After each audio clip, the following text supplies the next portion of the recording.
యెషయా గ్రంథము 9వ అధ్యాయము 1-21 అయినను వేదన పొందిన దేశము మీద మబ్బు నిలువలేదు.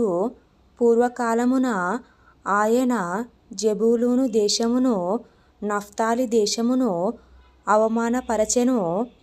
అంత్యకాలమున ఆయన సముద్ర ప్రాంతమును అనగా యొర్దాను అద్దరిని అన్యజనుల గలిలయ ప్రదేశమును మహిమగలదానిగా చేయుచున్నాడు. చీకటిలో నడుచు జనులు గొప్ప వెలుగును చూచుచున్నారు. మరణ ఛాయగల దేశ నివాసుల మీద వెలుగు ప్రకాశించును. నీవు జనమును విస్తరింపజేయుచున్నావు, వారి సంతోషమును వృద్ధిపరచుచున్నావు.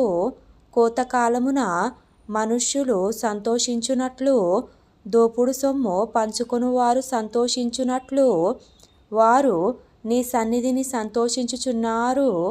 మిద్యాను దినమున జరిగినట్లు వాని బరువు కాడిని నీవు విరిచియున్నావు.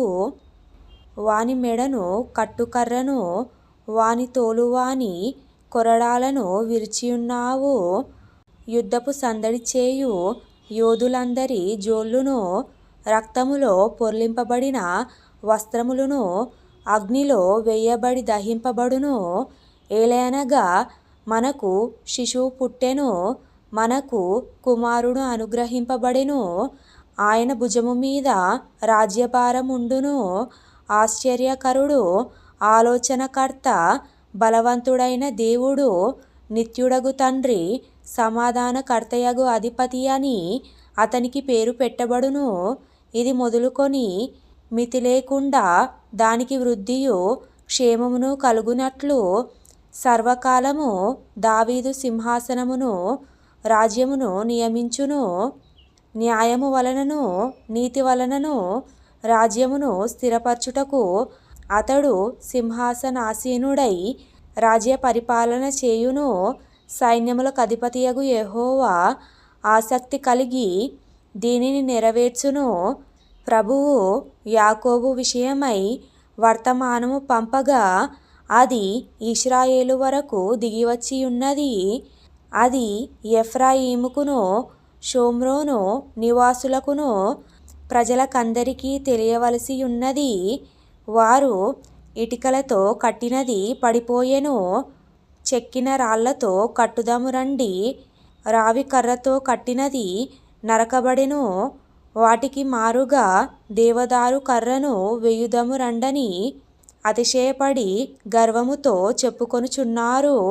యెహోవా వాని మీదికి రెజీనునకు విరోధులైన వారిని హెచ్చించుచు వాని శత్రువులను రేపుచున్నాడు.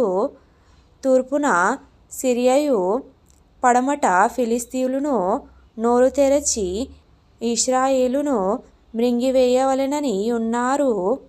ఇలాగు జరిగినను ఆయన కోపము చల్లారలేదు, ఆయన బాహువు ఇంకనూ చాపబడి ఉన్నది. అయినను జనులు తమ్ము కొట్టిన వాని తట్టు తిరుగుటలేదు, సైన్యములకు అధిపతియగు యెహోవాను వెదకరు. కావున యెహోవా ఇశ్రాయేలులో నుండి తలను, తోకను, తాటికమ్మను, రెల్లును ఒక దినమున కొట్టివేయును. పెద్దలును గనులును తల, కలలాడు ప్రవక్తలు తోక, ఈ జనుల నాయకులు త్రోవ తప్పించువారు, వారిని వెంబడించువారు వారి చేత మ్రింగివేయబడుదురు. వారందరును భక్తిహీనులను దుర్మార్గులనై ఉన్నారు. ప్రతి నోరు దుర్భాషలాడును. కాబట్టి ప్రభువు వారి యవనస్తులను చూచి సంతోషింపడు. వారిలో తల్లిదండ్రులు లేనివారి అందైనను వారి విధవరాండ్ర అందైనను జాలిపడడు. ఇలాగు జరిగినను ఆయన కోపము చల్లారదు, ఆయన బాహువు ఇంకనూ చాపబడి ఉన్నది. భక్తిహీనత అగ్నివలె మండుచున్నది, అది గచ్చ పొదలను బలురక్కసి చెట్లను కాల్చి అడవి పొదలలో రాజును. అవి దట్టమైన పొగవలె చుట్టుకొనుచు పైకి ఎగయును. సైన్యములకు అధిపతియగు యెహోవా ఉగ్రత వలన దేశము కాలిపోయెను. జనులను అగ్నికి కట్టెలవలెనున్నారు. వారిలో ఒకనినొకడు కరుణింపడు.